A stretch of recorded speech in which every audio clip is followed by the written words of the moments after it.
What's up, everybody? Welcome back. Happy Valentine's Skewsday to you. It is February 14th, 2023. Hope everybody's feeling the love out there tonight. Sorry we're a couple minutes late. That's a minor technical difficulties. I know, hard to believe, but it's true. I'm Trey. That's Mark. What's up, Mark? What's up, Trey? Got a lot to talk about tonight. Mhm. UFOs, trains, basically all the kinds of vehicles and various points of technology. Yeah. I wanted to say I'm still laughing about our argument over the Super Bowl. That was fucking hilarious. Yeah. I Uh, didn't know if you're going to bring that up or not. I talked about it a little bit on the Patreon thing I did this way. I was like, I'm not going to do this, but basically, Mark, and then I ended up doing the whole thing. I had like an argument with you when you weren't even there, just for Patreon people. So yeah, Drew texted me. I was watching with Drew at a loud bar, so we didn't realize it was a controversial call because there was the noise, couldn't hear the broadcasters. But Drew said to you that I said to him, "Why are you this way?" Which isn't. It was about why are you so mostly invested in the team a game which your team's not even playing. It's just yeah. so funny to I just me. it it's obviously a me thing because like it happens Mhm. to me in person and in text and stuff all the time where it's like I seem way more like fired up or upset about something than I feel. Like people be like, "Whoa, okay, all right, calm down," and I'm like, "I'm not even mad," but I'm doing that way. But anyway, we're not going to get into the whole thing, but just so people are aware, if you watch the Super Bowl, you know that call at the end. I said that was soft and it ruined the ending of the game. I didn't say it was wrong. I said it was a soft call that ruined an otherwise great Super Bowl, and that spiraled into just a whole thing. So yeah, that's what it was about. Yeah. Okay. So it was a good game. Congratulations to Kansas City Chiefs fans. I don't really, even though I'm a Cowboys fan, I don't really have strong feelings of hate towards the Eagles. Nick Sirianni kind of hits for me, so is Jalen Hurts. So anyway, it was a good game. You guys will be back. So Dianne Feinstein, we already knew she was going to retire, but she announced it today, which we've talked about before. She is pretty well known to have pretty bad dementia. I think we talked about how Chuck Schumer had to have 4 separate meetings with her to ask her to retire, and she forgot the first 3. But so this exchange happened today after she announced her retirement. Somebody asked her about her retirement, and she goes, "I haven't made that decision." Her staffer goes, "We put out the statement," and she goes, "Wait, you put out the statement? I didn't know they put it out."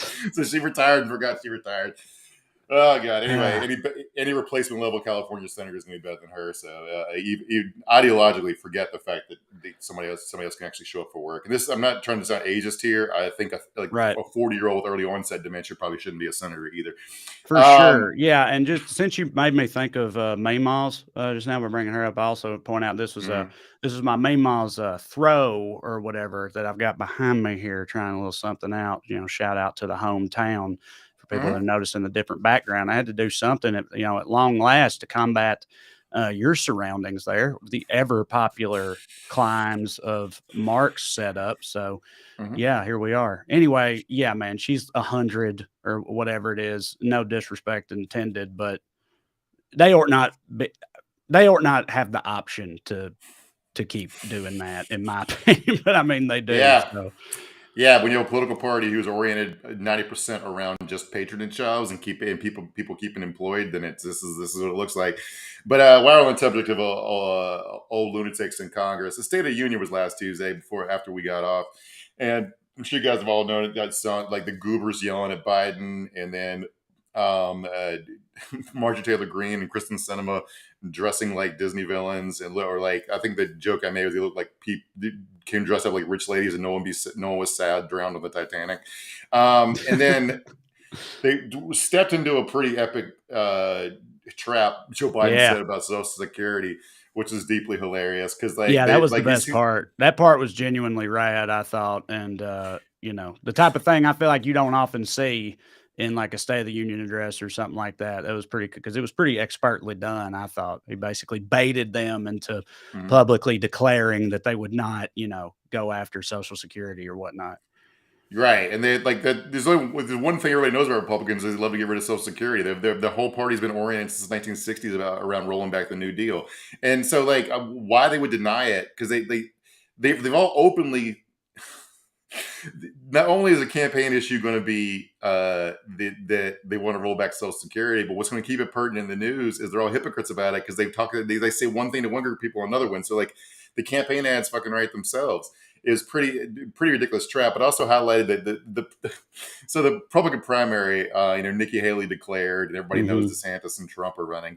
But this is going to be like a salient issue because Trump always runs to the left of them on economic issues. So you're looking at it at a dynamic where Trump's going to win the nomination for a party who's opposed to the existence of Social Security by running to protect Social Security. And Right. Ron DeSantis openly advocated for ending Social Security when he was in Congress. And now Joe Biden went to Florida, gave a big speech trolling him about how he wants to kill Social Security. And DeSantis hasn't said jack shit about it because he knows it's a losing fucking issue for him. But while we're on the subject of DeSantis, this headline killed me. Trump is testing out new nicknames for Ron DeSantis, including Meatball Ron. Mm-hmm. Uh, To be fair, I called Ron DeSantis a spaghetti person, but that's my term for any Italian American or whatnot. So, which I feel it's like Trump's going for the same thing. But yeah, this is about he also did Ron de Sanctimonious.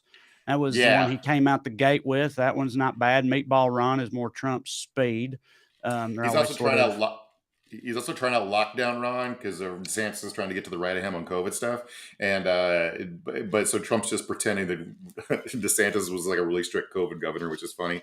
But the meatball thing is funny because we're like, obviously it's because he's Italian, but he's saying it's because he's because he's fat. That's Trump's Trump's Right. defense. He's like, no, I'm not racist. I'm anti-fat. Yeah. Well, I Oh my maintain and god. always have you cannot be racist against an Italian racist dude from Florida who lives in That's fair. Florida, away. Yeah. But yeah, it's Yeah. funny either way. We're also on the record that Italian or anti-Italian racism is just funny. Yes. But So they're funny. also like, there's a big intra-right internet fight right now about who the bigger pedophile is between DeSantis and Trump. Because Trump was like well known on Epstein's plane, and DeSantis. We read the episode of the story when DeSantis was a teacher in between getting his bachelor's and his master's at a private school. That he would like go to high school parties and hang out with underage girls. So Oh, like Trump's right. going in on that now. So that's a lot of fun. But you want to talk Oh, about dude, it's gonna UFOs? be yes, I do. But those two, like again, I know like democracy is at stake and everything, and I hope they both eventually go down in flames. But like, I'd be lying if I said I'm not sort of looking forward to watching that whole thing play out because it's going to Yeah. get, dude, the shit's going to get wild. You know what I mean? Like Trump, the things he'll say about people that don't even like, fire back at him or actively betray him in his mind. You know what I mean? He'll insult their families and stuff. So somebody Yeah. that's like his arch nemesis in his eyes, like, dude, he's gonna say some wild shit. It's gonna Also, be crazy. DeSantis has been running around for the last year and a half, calling everybody who's to the left of him a groomer, right? Hmm. And then so Trump calls him a groomer, and then gives a speech in high moral dudgeon, and the entire right wing pro DeSantis like National View, all those like bow tie publications are like talking about how uncouth it is and below the office of the president for Trump to do this shit, as if it's the first time he's doing it. And DeSantis says, "Well, I don't spend my time attacking Republicans." It's like, okay, you can use the groomer thing, but not against me. It's unfair, right? It's like, oh, Jesus Christ. Right. So yes, These- please, UFOs. Let's go. You know how I All feel right. about them. So, U.S. military, one at the direction of Justin Trudeau, which everyone threw a fit about because they're not familiar with Joint Task Force, but shot down at least 3 things this weekend. At first, it wasn't clear they shot something down because they couldn't find it on the ground, so I thought maybe they just shot at a cloud, but I guess they found some debris, so they did shoot something down. But they also scrambled fighter jets over Montana and shut down airspace for a false alarm. This is like a balloon panic. Yeah, Right? we're in the Uh, midst of a balloon panic. Yeah, what a time to be alive, man. And the China's response to this has been really funny because like they went from denying it to saying that okay, it was a balloon, but the last three aren't. They're just saying aren't China's, so who knows what they are. But uh, China's like, well, they're panicking over balloons. This is a sign of a clear empire in decline, and I'm like, yeah, China got us. Sure. But But yeah, you called them UF, and it's like I know technically they were UAPs or whatever, unidentified aerial phenomena, at least for a minute. mm, But like I never thought that these were aliens because, as I told you before we started, like they're not rad enough to be alien spaceship. no, They're not like if they were like little pill shaped things, like zipping around and defying the laws of physics and outrunning our jets and dodging our missiles and stuff. That would be some wild shit. But they're kind of just like big ass kites just kind of drifting in the wind that then get shot down immediately and I'm like, dude, intergalactic mm. empire and they're working with that can't be. Don't make any sense. Nah, Secretary of Defense Esper went on Fox News and just made the same point, joking that like if aliens are invading us with uh, balloons with no propulsion that floated 20 miles an hour over Lake Huron, then we caught a pretty big break.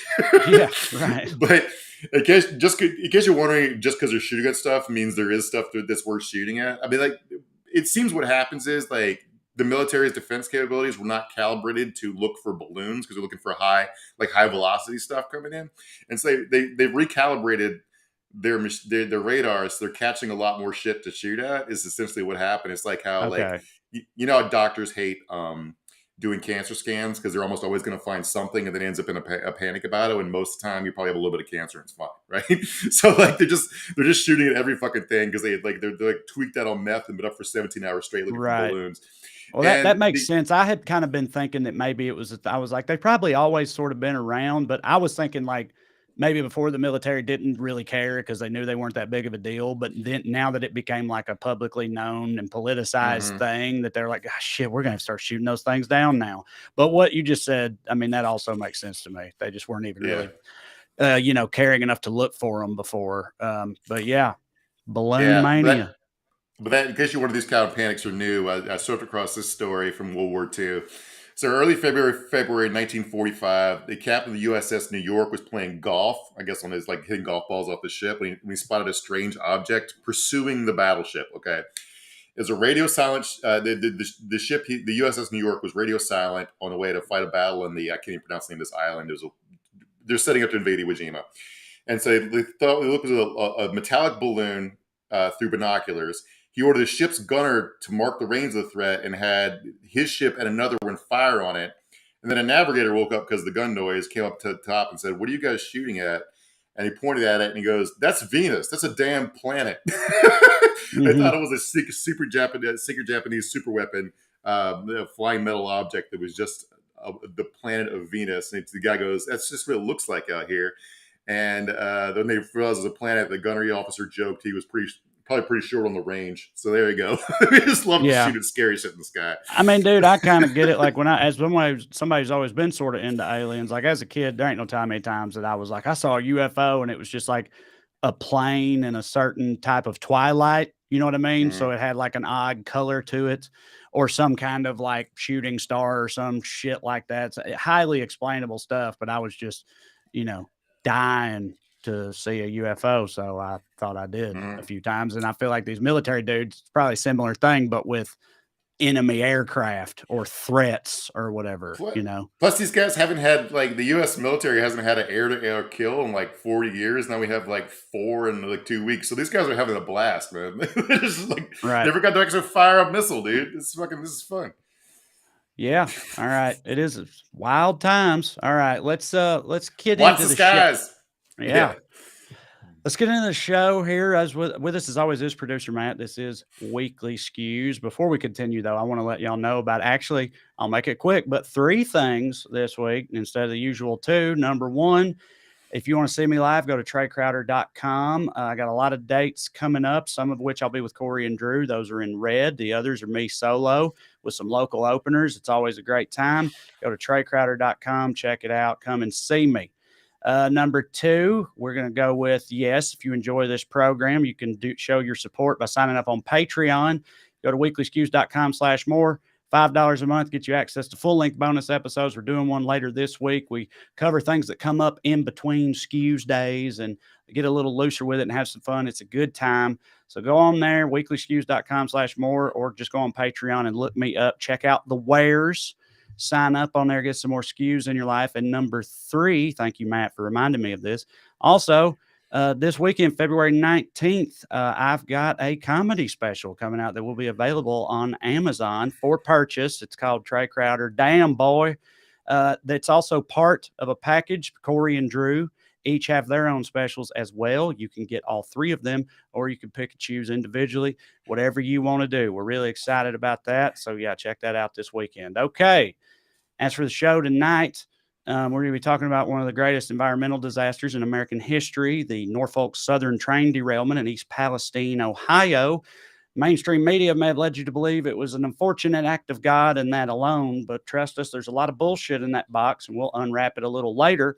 Along the way, we're also going to be talking about some Republican legislation, which seems to imply that they would prefer 13-year-olds be able to get married and work in the mines. So that's fun. All that and more on tonight's Skews. But first, of course, we begin with the Daily Dumbass. Matt, graphic, please. Tonight's DD, Rob Dyrdek for being the only ridiculousness mainstay not read into the congressional record. Matt, let's see what Congress is up to here. Would you like me to give the direct quote? Yeah. Please excuse my language. This is a direct quote, but Chrissy Teigen referred to Donald Trump as a pussy ass bitch. Okay. Free speech. And Okay. All right, so That's cool. That's cool.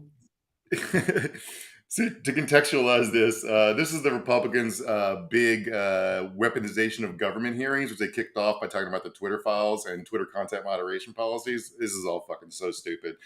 And so this is like a reverse own because they're talking about like Twitter censoring conservatives, and then they asked this woman to work for Twitter about this tweet because what happened was when Trump he passed his criminal justice reform bill, the one Kim Kardashian lobbied for and stuff.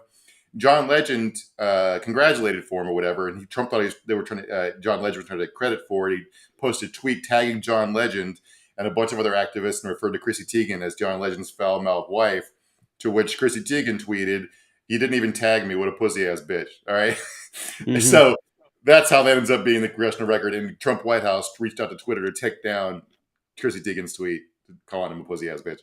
So the thing is, like, the Republicans are calling this the new church committee hearings. Now, the church committee is a pretty famous set of hearings, I think the 70s, but run by a senator named Church, who uncovered a lot of CIA and FBI malfeasance when the government actually was weaponized, including COINTELPRO, which is the FBI program that led to, among other things, assassinating Fred Hampton and trying to get Martin Luther Jr. to kill himself. Yeah, right.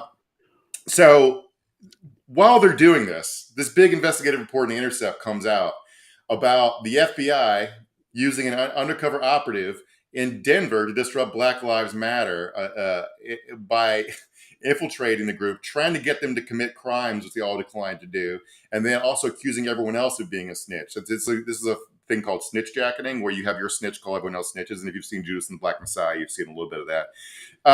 But these guys, the FBI is a fucking problem, just not in the way that they think it is.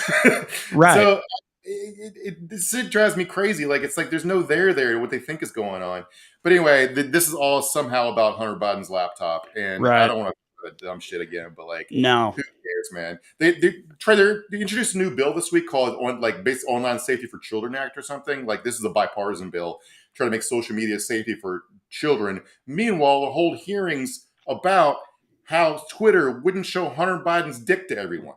Right. And how much bullshit that is. And politically driven and everything. Yeah. It's almost like, they're fundamentally dishonest and hypocritical and don't often make sense. I was just going to say, I'm glad to see that the FBI is, at least trying to keep it balanced with their duplicitous horse shit that they pull off. You know what I mean? Like, it is very FBI because, there's two long-held tradition of theirs. There's two ends to this, which is like trying to get arrests is just trying to make their numbers and get headlines to improve their careers. All right. Which is like, that's apolitical. They'll do that to fucking anybody. But the snitch jacking thing was interesting to me because like they're not investigating crimes or even trying to create crimes to arrest people for, which is like what this guy was trying to do, trying to get them to participate in armed plots. Just what the right accused the FBI of doing in the Gretchen Whitmer kidnapping case. But the snitch jacking is purely about sowing discord within political movements. That's not a law enforcement prerogative. That's a purely political prerogative. And they were trying to sabotage BLM and its adversaries by making them all think they're all informants. So that's just like, that's not even about numbers or anything. That's purely ideological, which is what I found, ridiculous about that. Yeah. Yeah. All right. Our first honorable mention for Daily Dumbass is our dads for being the type of suckers who wouldn't snitch on us to the feds to save their own ass. Let's see this here from the architect of the Capitol, by the way, which so anyway, this dude worked as a Capitol. Watch the clip. Let me just go on. The notion that you need the car to be with you at all times to be tethered to it. Can you explain how there have been, at least in the Inspector General's report, times when the vehicle's been used by members of your family where you're not in the car? how would you have responded to emergencies in those circumstances? So I'll have to say that you would have to address that with members of my family, because the times that I knew when my wife drove the vehicle and my daughter drove the vehicle were the times that I was in the vehicle. So your testimony is that your family members have never driven the vehicle without you being in the vehicle? I'm saying that that would be something that would have to be discussed with them. I will also say, Well, you're not suggesting we bring members of your family in to testify before us. You got it, man. So, all right. So, yeah, don't fire me. Instead, arrest my 17-year-old daughter. Right. Yeah. So I don't know what this she's guy- up to. You need to talk to her about that. Hey, man, look, that's her. That's between you and my 17-year-old daughter, the American Congress. So this guy's name is Brett Blanton. He was appointed by Trump to be architect of the Capitol. And in 2019, it's supposed to be a 10-year appointment, but Biden shit-canned him yesterday. What she got shit-canned for was a bunch of different things. One of them was misusing his vehicle, because it's supposed to be like just a take-home car to go back and forth to work. But his daughter, like his family was taking on a vacation to South Carolina. His daughter got busted driving it alone, doing 65 and a 30 in a road rage incident at the Tyson's Corner Mall, where she got into a screaming match with another driver. His wife was giving unofficial Patriot tours in the lead up to January 6th, which I don't know. That seems like something. He also, his daughter's boyfriend got into a fender bender, and he chased down the person and pretended to be a law enforcement officer. He lied about being a cop. They always lie about being cops, man. Mm-hmm. I don't his car apparently has a light and siren, which is ridiculous to me, because he's the guy in charge of like replacing the windows in the Capitol and keeping the floors clean and shit. And the level of corruption here is just so cartoon. What makes these people think they can get away with it? Because all they had to do was look at an odometer. And it's like he put 30,000 miles on it in a year when he was estimated to put 10,000 miles on it. And also he requested that they take out the bench. They put in bench seats so his daughter could have more room to haul around her friends. It's like, Jesus Christ. I mean, it makes me just assume that there's like, a long-standing culture of that type of shit that he was made aware of over the years. You know what I mean? Like the explanation for why the fuck would he think he could do this has got to be because he thought he could get away with it, and there's got to be something. He might just be a dumbass, but I feel like a lot of times it's because it's due to like, a long running lack of accountability and probably just like some sort of unwritten rules that they share on Capitol Hill. It's like, oh yeah, that sort of thing's fine. Or what? There's no telling how much of that type of shit goes on. And they never expected anybody to have any kind of a problem with it. I think conservatives assume government's inherently crooked and full of scams. So when they get in there, they're like, I'm going to be crooked and be full of scams like everyone else is. But it's not necessarily like that, or not supposed to be like that anyway. He also he had some sort of plan to spend $283 million on new windows at the Capitol. And that's way too much money for windows. So I imagine the end of that, the result of that chain of events is him getting a new pool put in his house. But God damn, man. You know how corrupt you have to be for us to know your name as the architect of the Capitol? Yeah. I had no idea that was a thing. Yeah.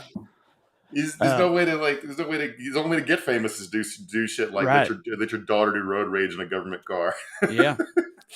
All right. Our next honorable mention for Daily Dumbass is woke politicians for not letting my kids get a job on a crabbing boat. That's right. But not if Iowa can help it. There's a new Iowa child labor bill which aims to roll back child labor restrictions in the state. They say it's to make up for the shrinking workforce and presumably the fact that no one wants to work anymore. So they're like, well, how about children? Children can work. They're trying to allow teenagers as young as 14 to take on more job duties, including hazardous ones, and be allowed to work longer hours. But a lot of people have said, and I completely agree with this, that the most egregious part of the bill is the section that would make a business not liable for almost anything that happens to these minors while engaged in these activities. So basically, They're just trying to build into it. It's like, if a corporation accidentally kills your kid or whatever, you're not going to be able to do anything about that because nobody wants to work anymore and kids need the pride of a job and whatever other bullshit they're going to put out there to justify it. But you can have kids be allowed to have jobs without also including the part where there's no repercussions for, your negligence allowing them bodily harm or death. Like that doesn't seem that out of line to me to try to at least rein that part in a little bit, but apparently not. Especially because they're specifically shouting out meat packing plants as places they need these kids to work, and they're also saying you can work any job if it's work-based learning, meaning you get school credit for working at a meat packing plant. And also, this quote really killed me. Jessica Dunker of the great name of the Iowa Restaurant Association said provisions that would drop the age needed to carry alcohol to a table and allow teens to work until 9 on school nights were also needed. 9 o'clock, I'm sure they're doing something already, she said of 14 and 15-year-olds. Yeah, they're doing kid shit, not fucking taking drinks to a table at a restaurant, you fucking psychopath. I mean, dude, we're old-timey country fellers, like where we grew up and stuff, and 14, 15-year-old, I don't immediately blanch at the idea of a 14-year-old having a job. You know what I mean? That was relatively standard where I grew up. It's just it's the full context and all the provisions like the one we already mentioned where it starts to slip into nefarious territory. And also that'll be part of the lie they used to sell it. You know what I mean? The value that a teenager finds and working an honest job and the type of, the way they'll present it is also a problem for me. My first jobs were hanging targets at our fire department's turkey shoots when I was 10 years old. Yeah. And, getting $10-15 cash to help my neighbors split wood. But I trust my dad's friends who are giving me money to split wood to care about my safety more than I do a multinational corporation. Absolutely. All right? And also, my dad's priority was also having me do my fucking homework before I did shit. My boss at the TGI Fridays is not going to care about that. Right. Because it's this is going to be a theme, as we get into the train derailment stuff and everything later in terms of regulations, right? If you don't force these companies to not exploit children, they're totally going to exploit children, right? You can't just trust them not to do it. That's why you can't build in a loophole that allows it, because they absolutely will immediately start to do it. And so, that's the work-based learning thing. They're literally pulling out of kids out of school to work meatpacking. It's this is absolute psychopath shit. And these are people that are working to ban books teens can read. And they say it's too dangerous, but they're trying to let kids work in actual fucking mines. They trust kids. Don't trust them with books, but they trust them with having dynamite and underground tunnel. What the fuck are you talking about? Right. Yeah. Don't let them read, turn them into chimney sweeps or whatever. That's what they're trying to do. Wow. But they're the party of, they're the ones who are most concerned about the children, famously, Mark. That's the party of won't someone think of the children is, trying to put them into the mines at 13 years old. And also in Wyoming, also trying to let them get married at 12. I may be exaggerating a little bit, but the Wyoming Republican Party is seeking to kill a bill working its way through the legislature, which proposes to raise the legal marriage age to 16. So they tried to raise the legal marriage age to 16, and Republicans have freaked the fuck out about it. It's 16 with a parent's permission, I think. So you still got to get your dad's permission to get married at 16. So it's two ways of being controlled by an older man. So I think this headline is actually a little unfair because it did pass the House, which means a bunch of Republicans did vote to establish a marriage age. It's just a bunch of psychos within the party are against it. They say it's infringing on religious liberty. But this is crazy for a lot of reasons. So this is a huge loophole for sex predators because if you're 30, you sleep with a 13-year-old, that's statutory rape. If you, which you'll get caught definitely if you get her pregnant. Except you can now marry her and get off with this crime scot-free. I'm not sure how long you have to stay married to a 13-year-old girl to not go to jail for statutory rape. But y'all be going to jail for statutory rape. And this is these people are absolutely insane. The state legislatures, we focus most on national politics, but my God, they're going crazy. Another example of this is a story from yesterday. A Florida school district bans book on gay penguin couple. This is a real nonfiction book about a couple of same-sex penguins that raised a baby penguin together.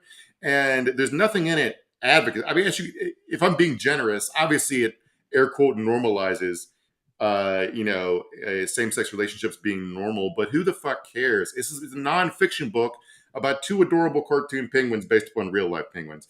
Right. But see, Yeah. reality is part of the gay agenda, Mark. Right, Like right. this section of reality where these two actual penguins actually did this thing, that's only to service the gay agenda somehow. It's like Yeah. the irrelevance that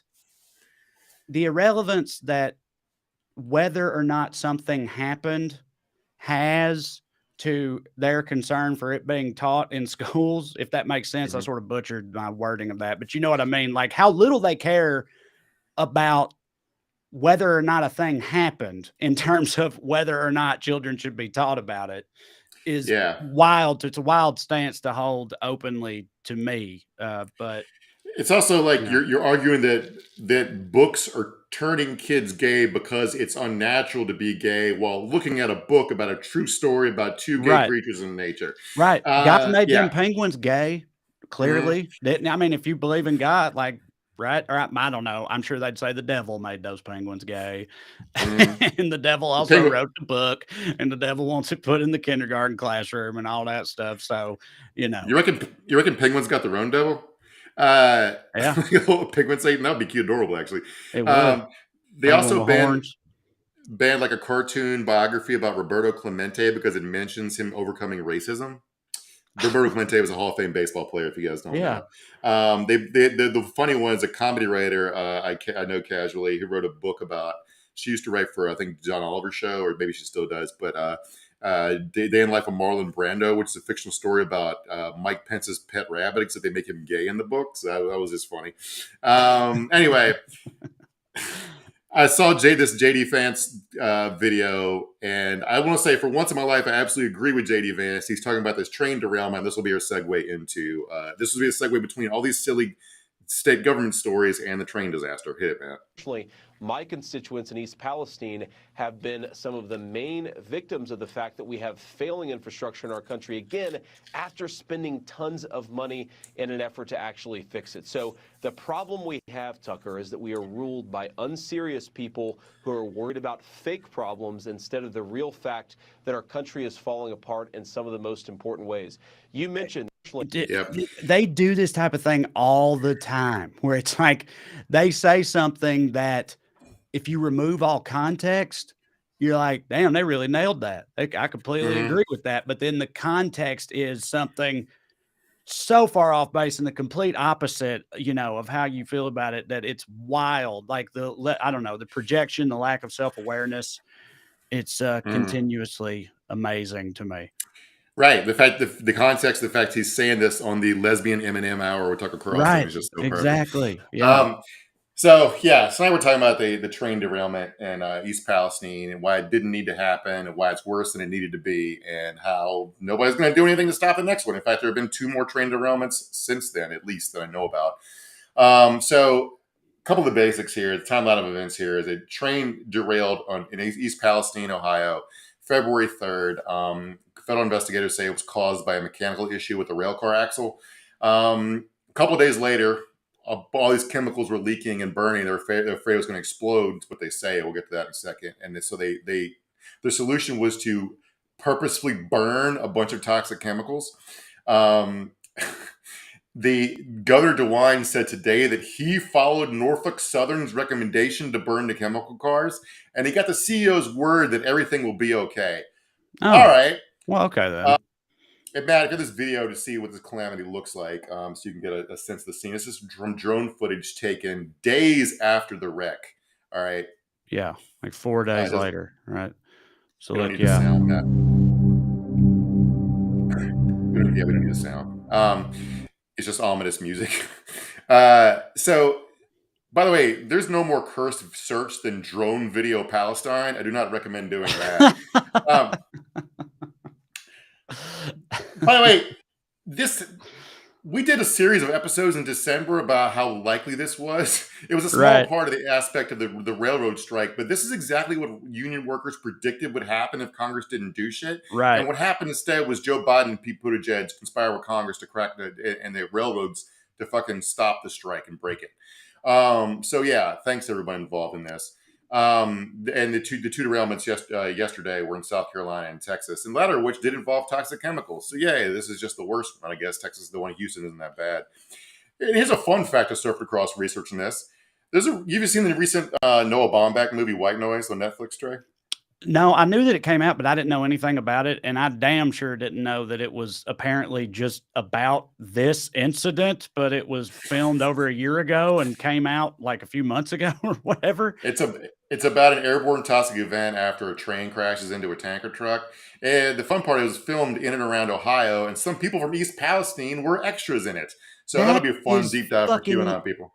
That is some wild ass glitch in the matrix simulation type shit to me. Like, otherwise known as it's just a coincidence, but that's a fucking pretty crazy coincidence, man. Like, I don't know. Yeah. It's kind of like how we're all eventually going to be in mass shootings. It's just that we're all eventually going to be in some environmental disaster that closely matches a movie where we're also extras in. It's just the world we live in now.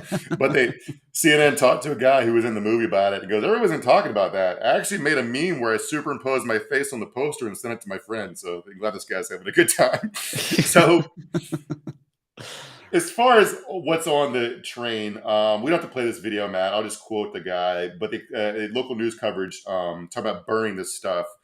I talked to a hazmat expert who said we essentially nuked a town in Ohio. Oh, you can play it, Matt, if you want.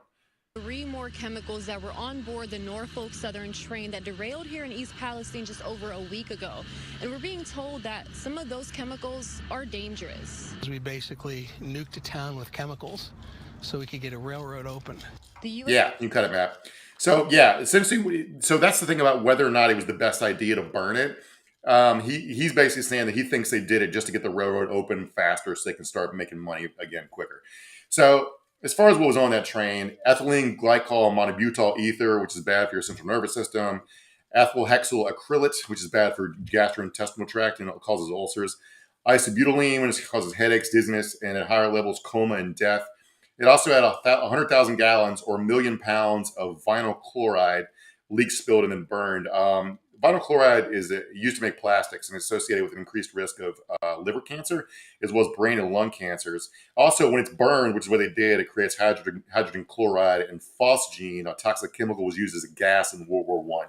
So they did that on purpose. Right. And I can't imagine something like that having any long-term effects, that sort of cocktail of dangerous chemicals being set on fire in this small Eastern Ohio town. And then just, get everybody going about their day. That doesn't at all seem like the type of thing that, will have repercussions 30 years down the road and multiple class action lawsuits and probably an Oscar bait movie, starring like an actor from right. Yeah. Aaron Brockovich is already involved. She's already involved.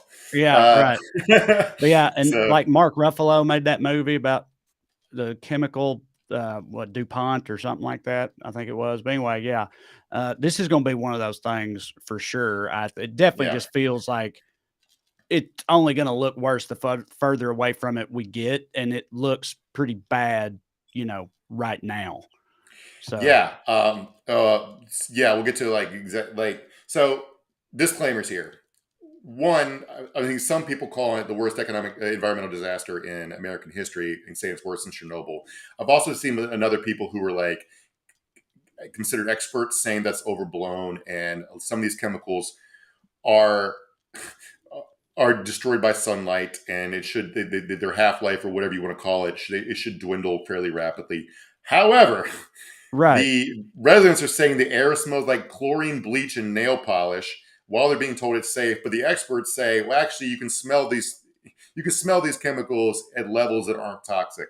So believe what you will. By the way, that list of stuff that I just mentioned was released in a statement by the EPA, but they got that list from Norfolk Southern. So all this still requires us to take the railroad's word on what was on the train.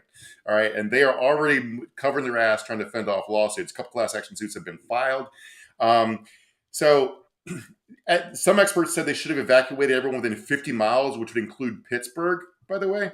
But the governor only mandated people evacuate for 1 to 2 miles from the blast zone.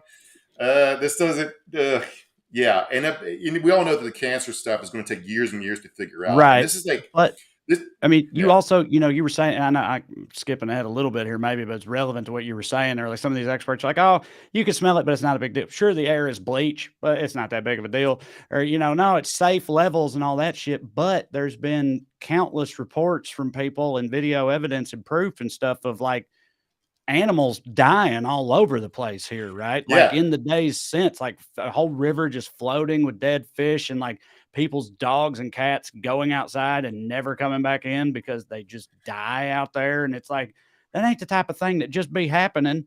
That'd be a pretty wild Yeah. coincidence. If that just started happening after a horrific chemical train derailment and they somehow, didn't have anything to do with each other. I mean, it seems like a Yeah. 1+1 situation to me. There, I know I wouldn't want to be fucking sticking around there.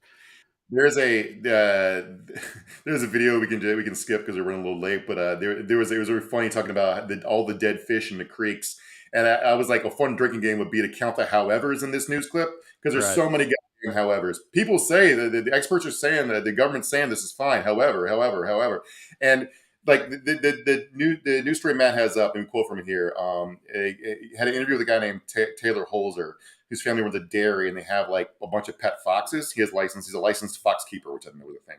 So out of nowhere, he's talking about his fox just started coughing really hard, just shut down. He had liquid diarrhea and died very fast. People's cats are getting sick and dying. People's other birds that they have in their house, they weren't being able to evacuate either. It's just not safe for them. I got a call yesterday from a person who lives 1.5 miles away from the derailment area. They let their 2-year-old healthy dog out to go to the bathroom. The dog never returned inside. He was dead in the yard. So yeah, you can believe the government or your lying eyes looking at your dead dog in your yard. So yeah, by the way, DeWine has refused federal. He refused to let Biden declare it a disaster area and instead working closely with the railroad. So yeah, There you go. they arrested a reporter for trying to ask questions about it. This smells worse than the goddamn toxic sludge. Right. And let's talk about why they. Yeah, sorry. Well, yeah, I mean, I was just gonna say, like, it's just, you mentioned what DeWine's doing and everything else, and it's the Biden administration and Buttigieg is the transportation guy and all this stuff, and like, making it partisan or whatever. And it just seems like it's the general culture of where this is concerned, i.e., capitalism in this country on both sides is pretty like both sides bend over repeatedly for the corporate overlords essentially. And this is the type of shit that happens because, as you referenced up top of this segment, like the union guys, it's not like this literally came out of nowhere. Like they were screaming it, forever. They were like, listen, they're cutting corners. It's not safe. Something bad's going to happen. They don't care. And, no one can make them care.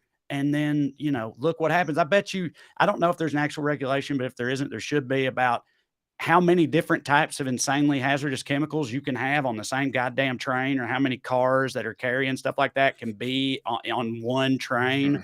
Right. And they just shove all that together, put as many of them in as possible because that's how you make the most money, and send it down the way. Oh, by the way, the fucking brakes are from the Civil War era and we've only got one dude for 300 miles of track or whatever, but fuck it. It'll probably be fine because, we got to worry about the bottom line and the balance sheets and the shareholders reports and all that stuff instead.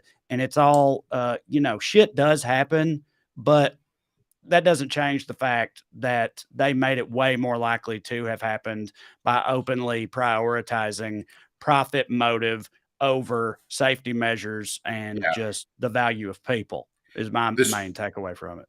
This train was 1.8 miles long. All right. That's and crazy. One of the union things the unions complain about is like, to make more money, like if you only need one conductor to pull a 1.8 mile long train, it saves you money as if running like 4 half-mile long trains. Right. Now, obviously the union wants more union jobs and more hours and stuff. I get that. But also it doesn't mean they don't have a fucking point. This is unsafe because if a train's going to derail and accidents do happen, you might want the derailments to be smaller and more contained if they're going to carry all this toxic shit around. By the way, I did Google, trains do not carry nuclear waste, so that's good. At least we don't have that to worry about. But I wanted to mention real quick why I think they're going to get away with this. So East Palestine is a small town of about 5,000 people. If you're wondering about if there's any environmental racism involved in this, not really. It's overwhelmingly white, but they're not 95% white. But the median income is less than $28,000. Right. It's a That's rundown it's like they're basketball town. poor white trash, dude. Nobody gives a fuck about them either. Like nobody, Yeah. I think that's why like initially it wasn't that big of a story. This happened 11 days ago or whatever, and nobody was talking about it for a while at all in the mainstream media. And I feel like it was because, they had a meeting and somebody's like, well, they got that train derailment with the hazardous chemicals. Well, yeah, where did that happen again? Eastern Ohio. Ugh, gross. Can we just talk about some canceled children's book or something instead? Let's roll with that. I'd put this lower in the rundown because you brought it up. I'll skip to it. So here's yesterday. This is from yesterday from a reporter named Timothy Burke who did the legwork. So I want to take credit for his work. There were 136 stories on the front page of the Washington Post website yesterday. 0 were about the East Palestine disaster. It was also completely absent from the CNN homepage, displaced by headlines such as French Defense Ministry condemns Wakanda forever, Blake Lively drops some baby news, Star of Acts Batgirl movie speaks out, and the big red boots taking over the internet. All right. I have a theory about why they don't cover this. It's just that I'll get to in a minute. But so they're talking to the residents like you can't pick up and move if you don't have money, right? I know. Let me read this quote. Yeah, it's also like their community too. So there's like this woman said, generations have lived there now to make a choice if they can afford to make that choice. Most of us can't.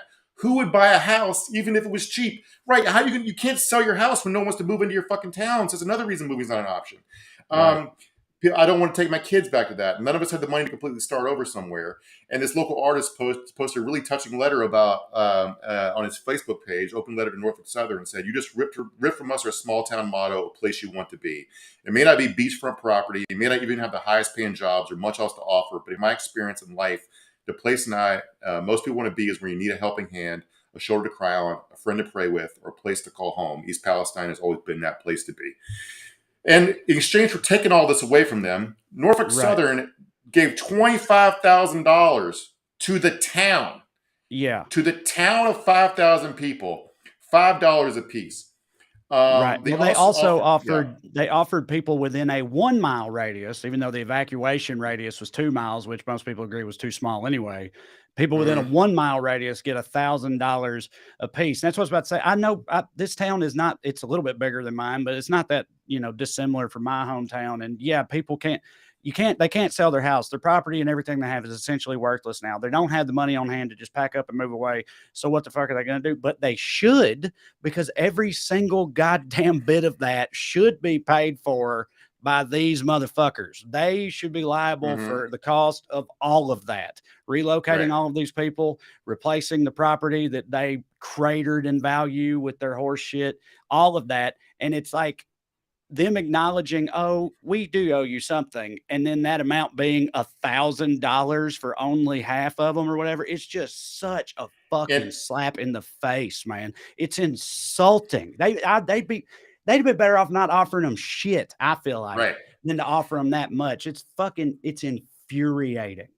Well, the catch is a lot of people are taking the $1,000. They think it's a trap because Norfolk Southern pulled this exact stunt before. And it turns out there was fine print language in the deal you signed to get the $1,000 that keeps you from suing them. So I knew you were about to say that. God damn it. It's even fucking, oh my God, dude. Just absolutely no humanity whatsoever. It kills me. Norfolk Southern also set up a phone line if you call if you're concerned, where you could talk to an expert who would tell you that the air is actually fine. Of course, who's the fuck hello, Norfolk Southern? Did Norfolk Southern fuck me? No. Hello, Norfolk Southern. Of course Norfolk Southern did not fuck you. Norfolk Southern loves you, and it's going to be great. And so the locals there aren't trusting the government or Norfolk Southern. They're all just getting their own information on Facebook. Because you can't trust doctors who are paid for by the railroads. They're like, I guess I just got to go on Facebook and ask my neighbors if they're also getting sick and having breathing problems. But just to get through this real quick, the regulations Trey's talking about. So when Trey said there were civil rail brakes, he's not lying. The braking systems currently in use by most of the railroads were designed in 1868.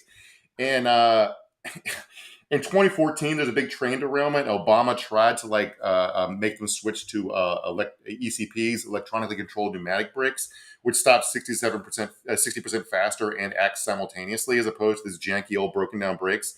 And this analogy killed me. When his expert was like, trains are like slinkies. I explained like the force of the back of the train pushing the front of a train and making the derailment worse when the train comes. It's like I know about trains. Let me use an analogy you morons understand. Trains are like slinkies. Right. So, and yeah, like as Trey mentioned, the union's trying to stop this and try to stop trains. The average train length being over 7,000 feet, which is 1.3 miles, which is still of like a little more than half what this one was.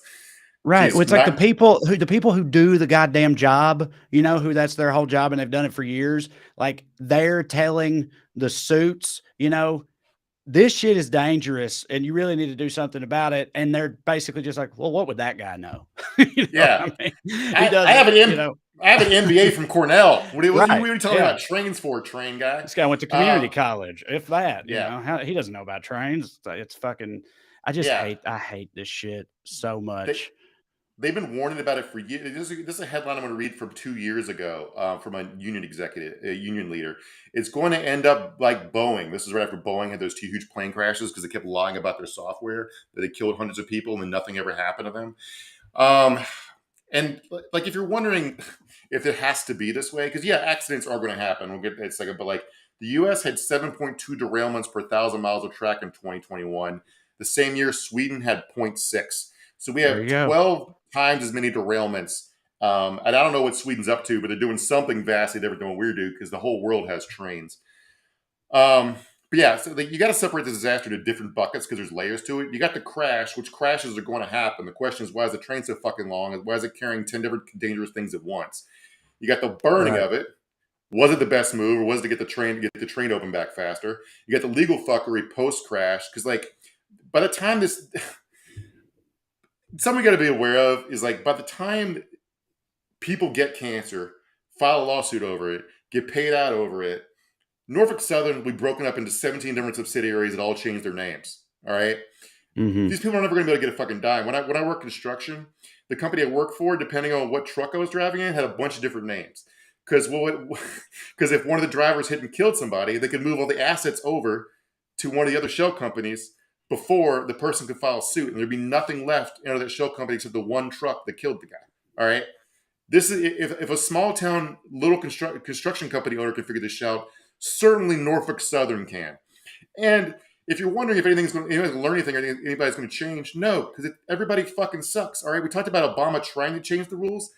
By the time it got actually put into place, they watered it down so much the new brake rule didn't even include brakes in it.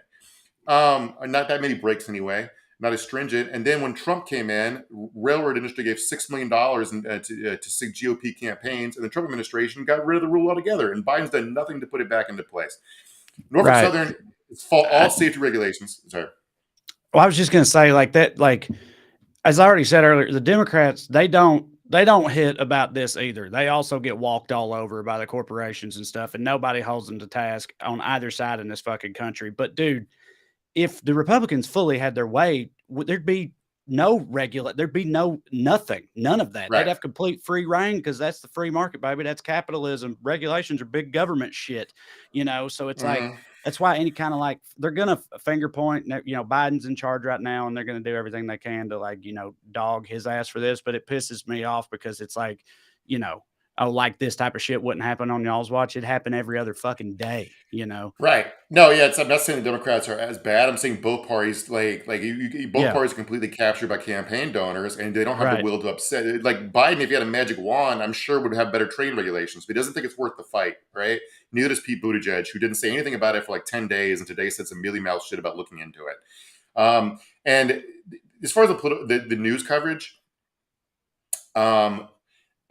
there's a simple reason it doesn't get covered. I'm not being conspiratorial about corporate media or anything like that here. It's because they like covering partisan slap fights, and both parties here essentially agreed that the railroad should not be regulated.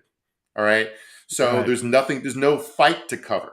You're like, well, pull out public interest reporting. I'm like, well, cable news is not going to do that at all. And like, if we had an actual pro-labor environmentalist party to raise a story about this and go on Sunday shows and yell about it, it probably would get coverage. But that's not what they're set up to cover. Instead, they cover UFOs, a fucking balloon, or Hunter Biden's laptop. But like, instead, we get this, and I want you to watch this video from a White House press conference today. The question they got from a fucking reporter in the middle of what's maybe a huge environmental disaster, Cold War with China, a war in Ukraine, whatever else, where people are dying all over the world. And this is what this dumb motherfucker asked about. If we couldn't begin with a threshold question, to wit, is President Biden woke? Yeah. You know, this is exactly what JD Vance was talking about right here, Mark. You know, Yeah. And it's funny because it is, but you know, in reverse, this dude is, you know, on his By the side, way, I'm sure. It took JD Vance 10 days to say something. He put out a statement that sounded kind of like something Bernie would say about we need to regulate the railroads and push back against big business, except he's not going to do any of that. He's just fucking saying it. Of course not. So fuck JD Vance the most for pretending to be a populist left winger on some issues when he's absolutely just lying and he just works for Peter Thiel. So whatever. Sorry for going on so long. I got riled up. No, it's all right. It's shit like that. This is a perfect example of the type of thing that drives me perhaps the most up the wall in this country. And this kind of shit, corporate greed, little people getting walked all over and shit on and all that stuff. I can't stand it. Maybe the people who are saying the assumed health impacts are being overblown, it's not that bad an environmental disaster, are right. But I don't trust any of the people in charge to be honest about it. It's like, if they are right, it's going to end up being by accident. So fuck. Yeah. Yeah. Well, how was your Valentine's Day, Mark? Was that all right? Well, I apparently blew it because my wife wanted to get some new furniture, and I was like, "Yeah, get that. That'll be your Valentine's Day thing." And then the day hit, and she's like, and I was like, "I thought it's not good. I gotta go out and get flowers and shit." Well, she's out doing a friend hang. Well, I knew I was going to be busy, so I tried to, but I bet this still won't work. Like, I got Katie some chocolates and shit on Sunday and said happy early Valentine's Day, and then yesterday I cooked this like nice, you know, meal with fancy shit. It was like happy Valentine's Day. In my head, I'm like, or you understand what I'm saying? Like happy Valentine's Day now, even though it's not, you know, actually Valentine's Day. And now that it is Valentine's Day, I've been busy all day. I'm doing this. I've got more shit I've got to do. I'm still going to like try to be sweet about it, but we'll see if I get it. I don't know. She's usually pretty cool. You ever think about how hacky marriage is?